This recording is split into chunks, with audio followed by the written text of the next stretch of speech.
You know that feeling when you think you are having the perfect day, and then everything just falls apart in the most unimaginable way.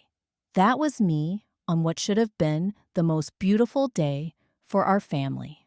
I am Caroline, and I was 28 years old, 38 weeks, and 4 days pregnant, getting ready to be a bridesmaid at my sister-in-law Sophia's wedding.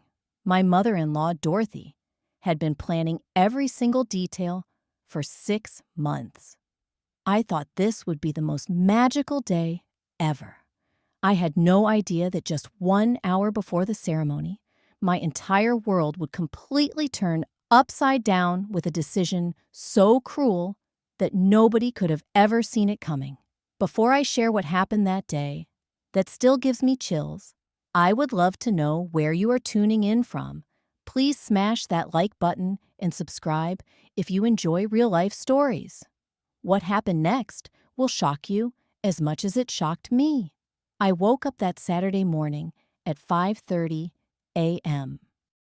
with this weird feeling in my stomach that I could not quite explain. My back was aching more than usual, and my belly felt incredibly tight and heavy.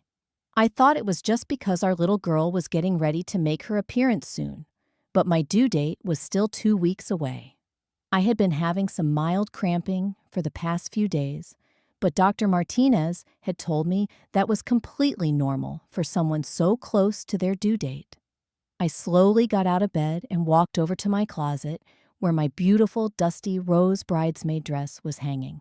Dorothy had special ordered it from a boutique in Boston specifically for pregnant bridesmaids, and it was absolutely stunning.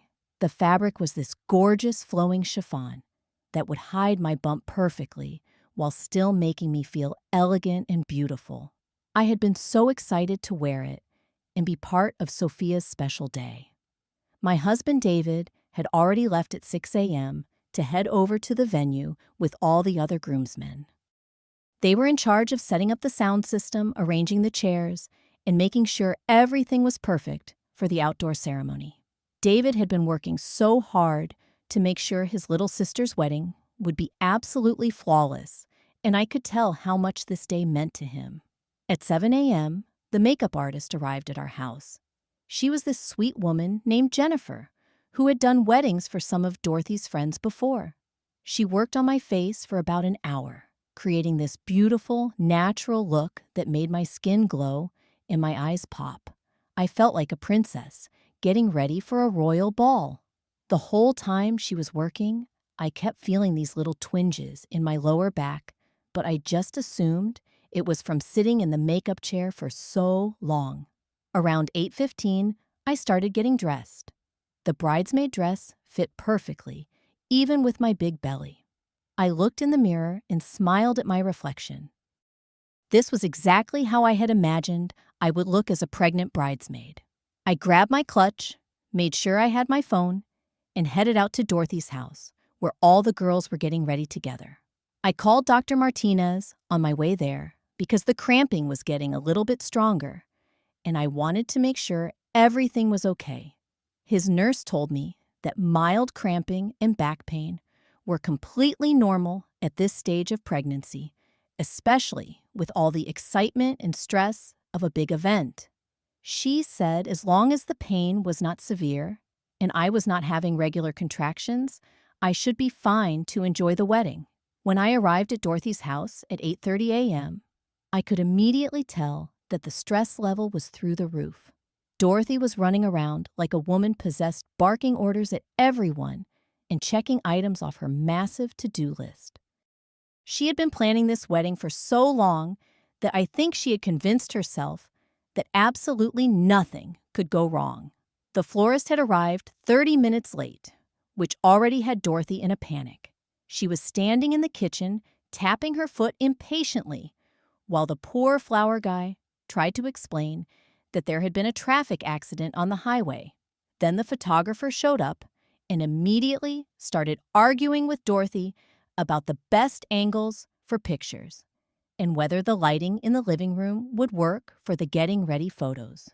To make matters worse, the caterer called to say they were missing 2 trays of hors d'oeuvres because of a mix-up with another wedding that same day. Dorothy's face turned bright red, and I honestly thought she might have a heart attack right there in her pristine white kitchen. She spent 15 minutes on the phone, practically screaming at the catering manager to figure out a solution. Meanwhile, poor Sophia was upstairs in Dorothy's master bedroom having her own meltdown. When I went up to check on her, I found her standing in front of the full-length mirror with tears streaming down her face. Her beautiful wedding dress had a small tear in the delicate lace at the bottom, and her hairstylist had created this elaborate updo that looked nothing like what she had requested. I immediately went into damage control mode. I helped Sophia sit down on the bed and take some deep breaths while I examined the tear in her dress. It was actually pretty small, and in a spot that would not be visible once she was walking down the aisle. I grabbed some clear nail polish from Dorothy's bathroom and carefully applied it to the torn threads to prevent the tear from getting any bigger. While I was working on the dress, I started feeling this dull ache in my lower back that seemed to be getting stronger. I glanced at the clock and realized it was 9:45 a.m. The ceremony was supposed to start at 1 o'clock, so we still had plenty of time to get everything sorted out, but the stress in the house was making everyone feel panicked.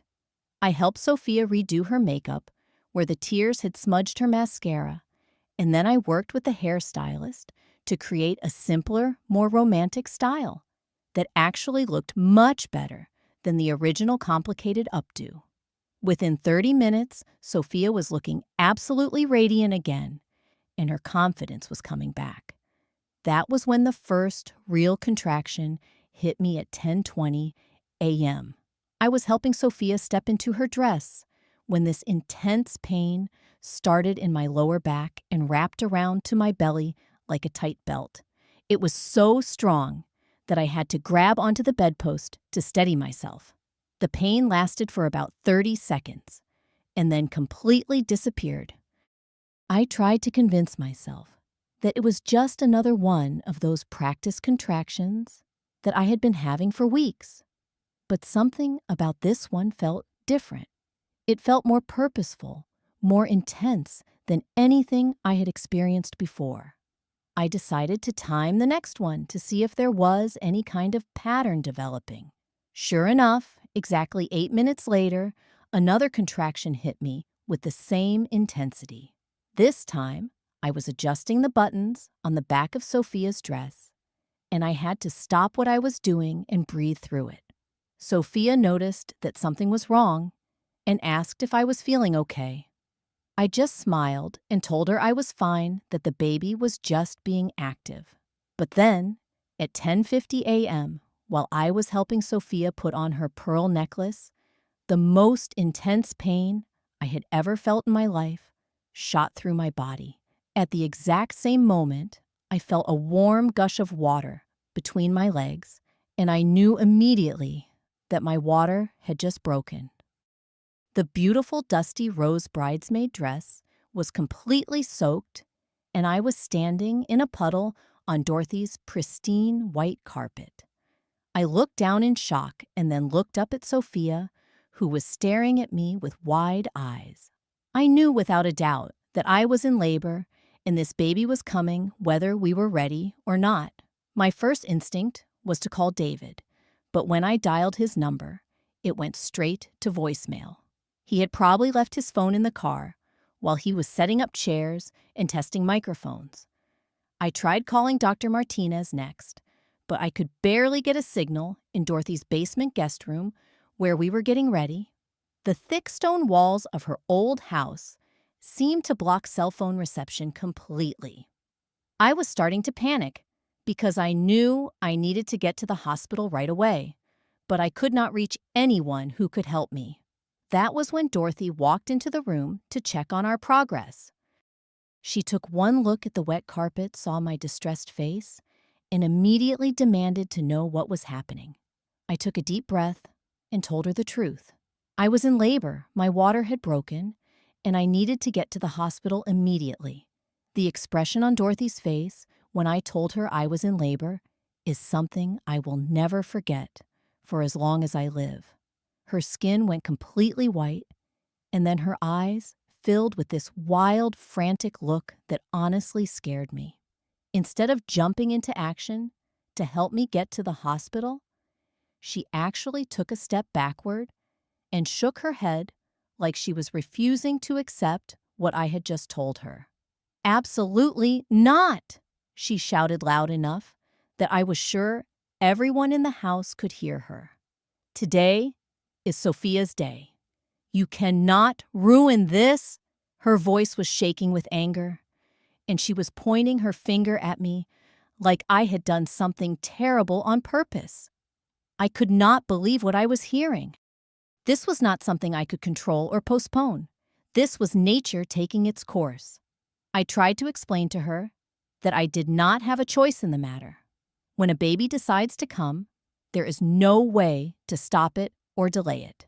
I told her that I needed to call an ambulance right away because first babies can sometimes come very quickly, and I did not want to take any chances with the safety of my daughter. But Dorothy was having none of it. She started pacing back and forth in the small room, running her hands through her perfectly styled hair and muttering under her breath about how much money she had spent on this wedding. "I have invested $20,000 into making this day perfect," she yelled. "Every single detail has been planned and paid for. You will hold that baby in until after the reception." I stared at her in complete disbelief. Did she really think that I could just decide to keep my baby inside my body until it was more convenient for her? I tried to explain to her that labor does not work that way. Once contractions start and the water breaks, the baby is coming whether we want it to or not. I told her that trying to delay delivery could be dangerous for both me and the baby. Dorothy's response was even more shocking than her initial reaction. She accused me of being selfish and inconsiderate. She said that I had never really cared about this family, and that I was probably doing this on purpose to steal attention away from Sophia. "I knew you were jealous of Sophia," she screamed. "Now you are trying to steal her thunder on purpose. You planned this." I could not believe the words that were coming out of her mouth.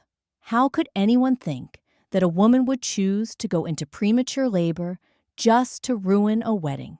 The accusation was so ridiculous and hurtful that I actually started crying. Here I was in the most vulnerable and frightening moment of my life, and instead of getting help and support, I was being accused of sabotaging my own family. Another contraction hit me right in the middle of Dorothy's rant, and this one was so strong that I doubled over and had to grab onto the dresser to keep from falling down. The pain was like nothing I had ever experienced before. It felt like someone was squeezing my entire midsection in a vise while simultaneously stabbing me in the back with a knife. When the contraction finally subsided, I looked up to see Dorothy staring at me with this cold, determined expression. I reached for my phone to call 911, but before I could even unlock the screen, Dorothy lunged forward and snatched it right out of my hands. The sudden movement caught me so off guard that I lost my balance and stumbled backward. "You are not calling anyone," Dorothy declared, holding my phone high above her head like she was keeping a toy away from a child. "You will sit quietly until this wedding is over, and then you can have your baby." The phone slipped out of her grasp and crashed onto the hardwood floor, creating a spiderweb of cracks across the screen. Before I could react or protest, Dorothy grabbed me by the arm and started pulling me toward the small powder room that was attached to the guest bedroom. This room was tiny, maybe 4 feet by 6 feet, with just a toilet, a small sink, and no windows. It was clearly meant to be a half bathroom for guests, not a place where someone could spend hours. I tried to resist, but I was weakened by the contractions and the shock of what was happening. Dorothy was surprisingly strong for a woman in her 60s, and she managed to push me into the powder room despite my protests. The last thing I saw before she slammed the door was her face twisted with determination and anger. I heard the distinctive sound of an old-fashioned skeleton key turning in the lock. Dorothy's house was built in the 1920s, and many of the original fixtures were still intact, including the old-style locks that could only be opened from the outside with the proper key. I was now trapped in this tiny room with no way to escape and no way to call for help. I immediately started pounding on the door and calling out for someone to help me. I could hear voices and footsteps above me, but nobody seemed to hear my cries for help. The basement was partially underground, and the thick stone walls muffled most sounds from reaching the upper levels of the house. Sophia had heard some of the commotion and called down to ask what was happening. I heard Dorothy's voice, sweet as honey, explaining that I was feeling very sick with morning sickness and needed to rest in a quiet, dark place until I felt better. She told Sophia not to worry about me and to focus on getting ready for her special day. I tried everything I could think of to get out of that room. I attempted to pick the lock with a bobby pin, but the old mechanism was too complex for me to figure out. I tried to break down the door, but it was solid oak and much stronger than I was, especially in my condition. I even tried to remove the hinges, but they were painted over with decades of paint and would not budge. The worst part was listening to the sounds of celebration and preparation going on above me. I could hear music playing, people laughing, and talking, the photographer giving directions for pictures. Everyone was having the most wonderful time, while I was trapped alone in a tiny room going through the most terrifying experience of my life. The contractions were getting stronger and closer together. What had started as mild cramping was now intense, overwhelming pain that took my breath away every few minutes. I realized, with growing horror, that my labor was progressing quickly and I might actually have to deliver this baby alone in a powder room with no medical assistance and no way to call for help. I tried to remember everything I had learned in our childbirth classes. I focused on breathing slowly and deeply during each contraction. I tried different positions to see if anything would help with the pain. I even tried talking to my baby, telling her that everything was going to be okay, and that mommy was going to take care of her no matter what. But as the minutes turned into an hour, and the hours stretched toward 2 hours, I began to realize that Dorothy had no intention of letting me out until after the wedding was completely over. The ceremony was scheduled for 1 o'clock, followed by a cocktail hour dinner and dancing. I could be trapped in this room for 8 or 9 hours, while my labor continued to progress. By 1 o'clock, I knew with absolute certainty that I was going to have to deliver this baby alone in Dorothy's powder room. The contractions were now coming every 2 to 3 minutes and lasting for over a minute each time. Between the pain and the fear, I was having trouble thinking clearly, but I knew I had to prepare myself for what was about to happen. I used the small hand towels from the bathroom to create a clean area on the floor where I could deliver the baby. I turned on the hot water in the sink to have warm water available for cleaning. I tried to remember everything the childbirth instructor had taught us about emergency deliveries, although I never imagined I would need to use that information. The sounds from upstairs had changed to the gentle music and voices of the wedding ceremony in progress. I could picture Sophia walking down the aisle in her beautiful dress, Dorothy smiling proudly as mother of the bride, David standing as a groomsman while his wife was locked in a basement bathroom. The contrast between their joy and my terror was almost too much to bear. At 1:30, I felt the overwhelming urge to push. This was it. There was no stopping what was about to happen. I positioned myself as best I could in the tiny space and began pushing with each contraction. The pain was indescribable, like nothing I could have ever imagined, but I knew I had to stay focused for the sake of my baby. Meanwhile, David had finished his duties as a groomsman and was looking for me among the wedding guests. When he could not find me anywhere, he asked several people if they had seen his wife. Everyone assumed I was somewhere else, maybe helping with last-minute details or touching up my makeup. Finally, David approached Dorothy during the cocktail hour and asked directly where I was. Dorothy's response was evasive and nervous. She told him that I had been feeling sick and was resting somewhere quiet. When David asked where specifically I was resting, Dorothy's story started to fall apart. David knew me well enough to know that I would never miss Sophia's wedding ceremony, sick or not. He also knew that if I was really feeling that unwell, I would have asked him to take me home or to the hospital. Something about his mother's behavior was setting off alarm bells in his mind. He started searching the house systematically, calling my name and checking every room. When he got to the basement, he heard a very faint sound that made his blood run cold. It sounded like someone crying or moaning in pain. He followed the sound to the guest bedroom and then to the powder room door. "Caroline," he called out, and I have never been so happy to hear my husband's voice in my entire life. I was in the middle of a contraction and could barely speak, but I managed to tell him that I was locked in and that I was having the baby right now. David immediately started trying to open the door, but of course it was locked, and he did not have the key.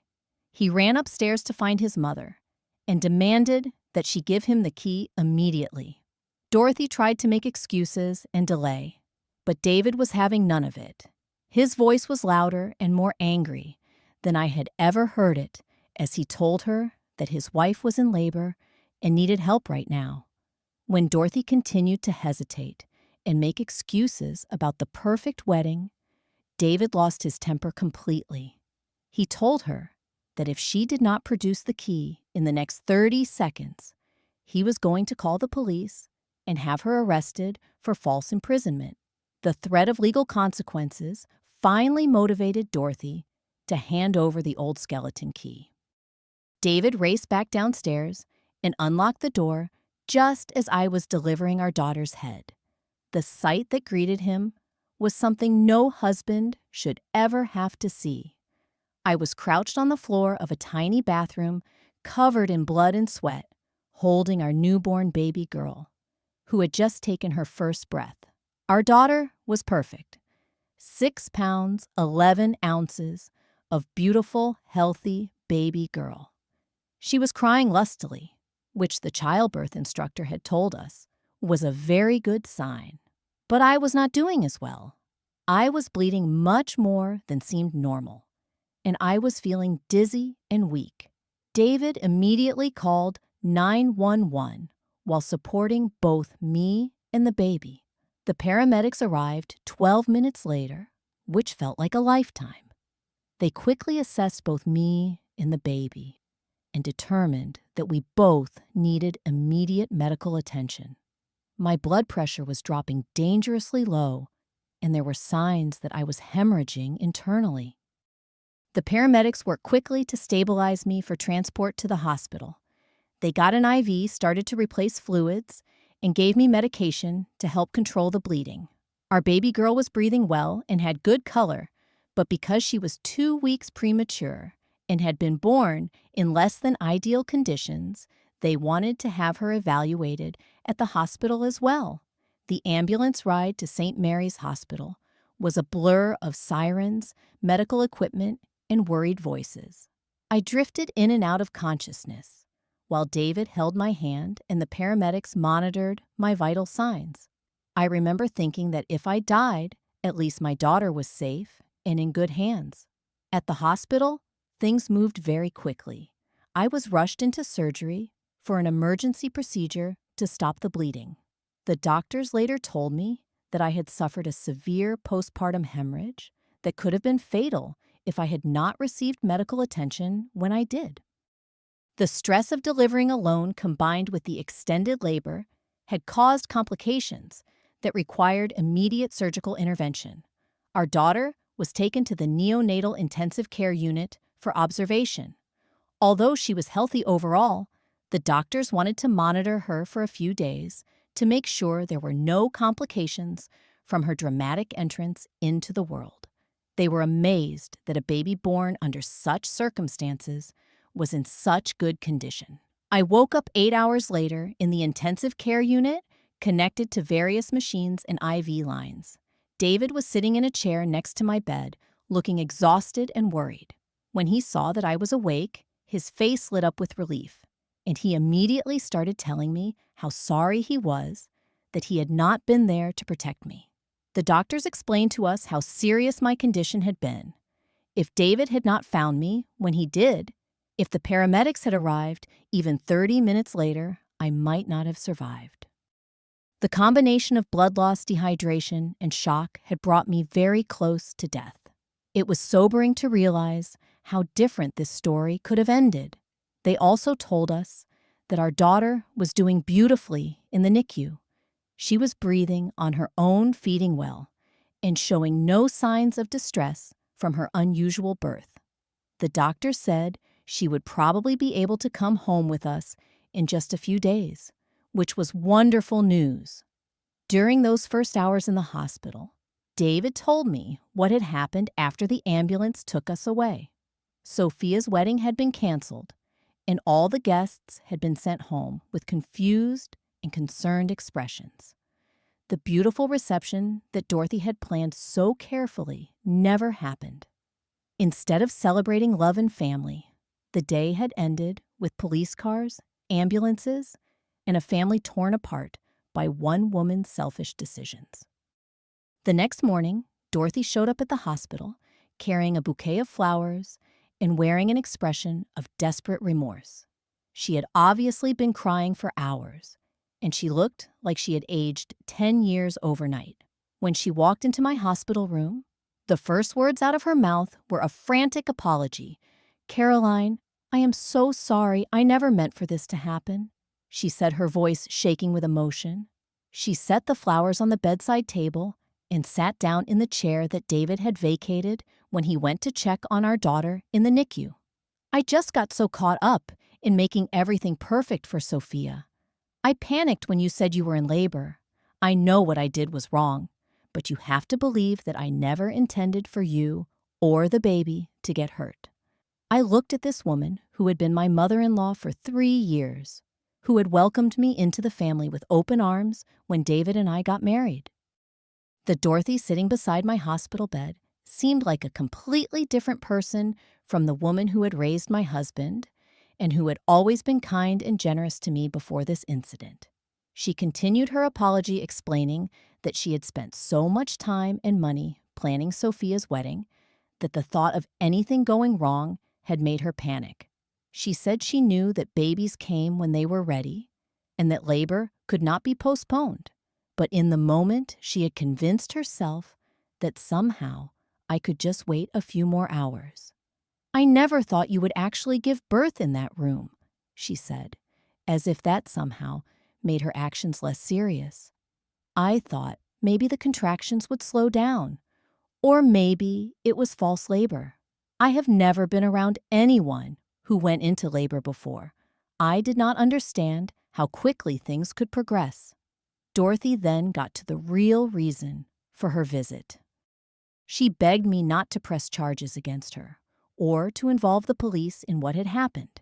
She said that she was an old woman who had made a terrible mistake and that being arrested would ruin her reputation in the community and destroy her relationship with her children. "Please, Caroline, you know me. You know I am not a bad person. I just made one very bad decision. Can you find it in your heart to forgive me? Can we just keep this between family and not involve the authorities?"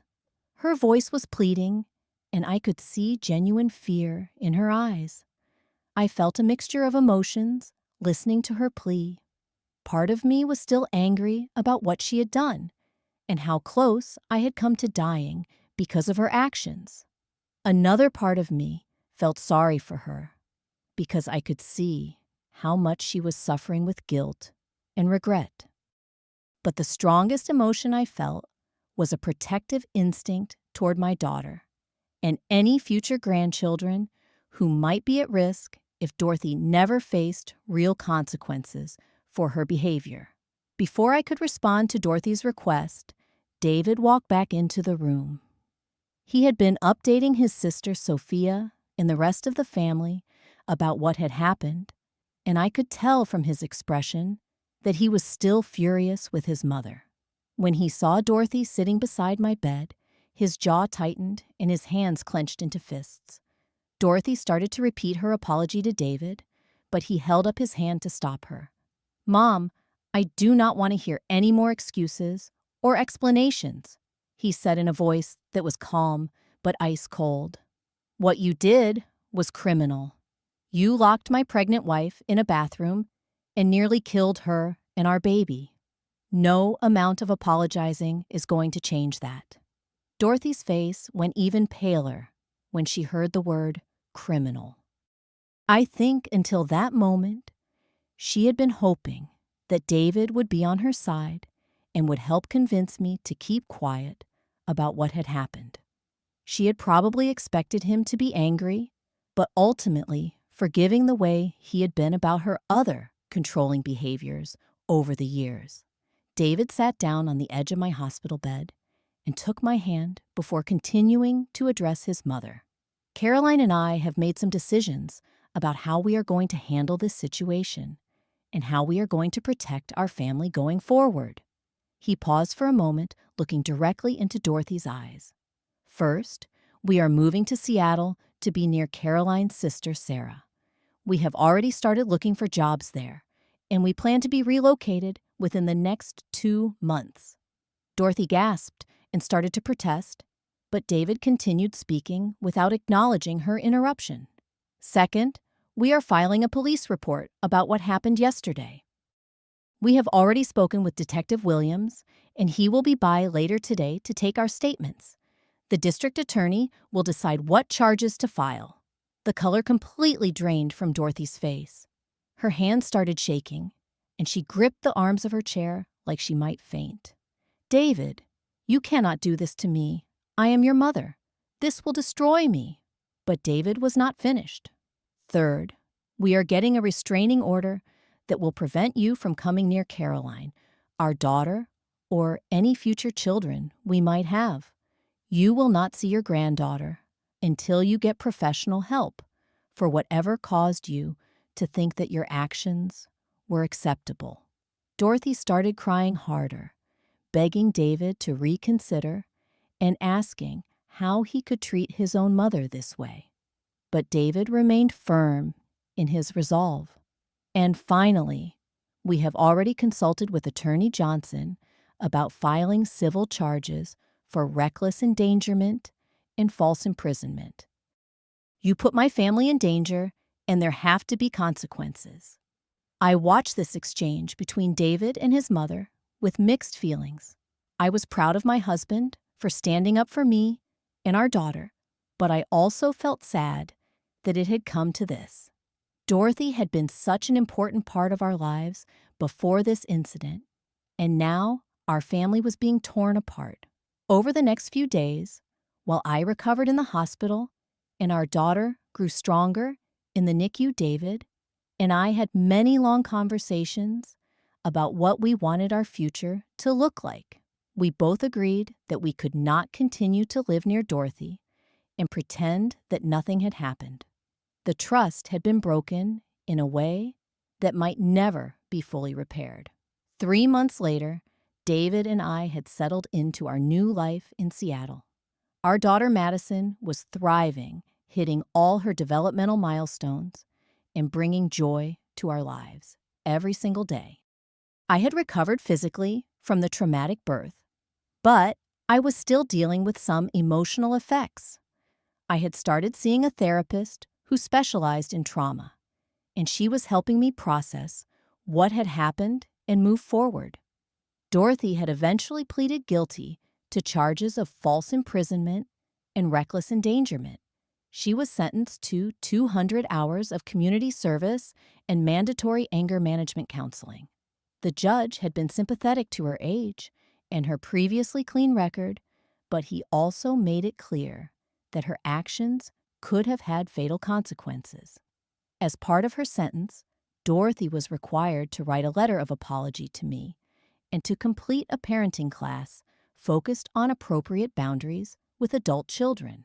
The letter, when it finally came, was much more thoughtful and genuine than her initial hospital room apology. She acknowledged that her actions had been inexcusable and that she understood why we had felt the need to move away and limit contact. I had also started volunteering with a local organization that provided support to women who had experienced domestic violence or family abuse. Working with other women who had faced difficult family situations helped me put my own experience in perspective and find ways to use what had happened to help others. The hardest part of our new life was watching David struggle with the loss of his relationship with his mother. He loved Dorothy despite what she had done, and cutting off contact with her was emotionally difficult for him, but he never wavered in his commitment to protecting our family, and he never second-guessed the decisions we had made. That day in Dorothy's powder room taught me that sometimes the people who are supposed to love and protect us the most can become our greatest danger when their own needs and desires take priority over our safety and well-being. But it also showed me that protecting your family sometimes means making incredibly hard choices, even when those choices cause pain to people you care about. Love is not about keeping the peace at any cost or avoiding conflict to maintain relationships. Real love is about keeping the people you care about safe, even when that safety comes at the expense of tradition or family harmony. Sometimes the most loving thing you can do is to set firm boundaries with people who have shown that they cannot be trusted with your well-being. What happened to me could have ended tragically, but instead, it became the foundation for a stronger marriage and a clearer understanding of what family really means. Family is not just about blood relationships or legal obligations. Family is about people who put your safety and happiness above their own convenience and desires. Have you ever had to make a difficult choice to protect your family from someone you love? I would love to hear your thoughts and experiences in the comments below. If this story resonated with you, please hit that like button and subscribe for more real-life stories about family relationships and finding strength in difficult times. Do not forget to share this video with someone who might need to hear this message about setting boundaries and protecting the people they love. Thank you so much for listening to my story and for being part of this community where we can share our experiences and support each other through life's challenges. I hope that sharing what happened to me might help someone else who is facing a similar situation. Remember that you deserve to be safe, respected, and protected by the people in your life. Take care of yourselves, and I will see you in the next video.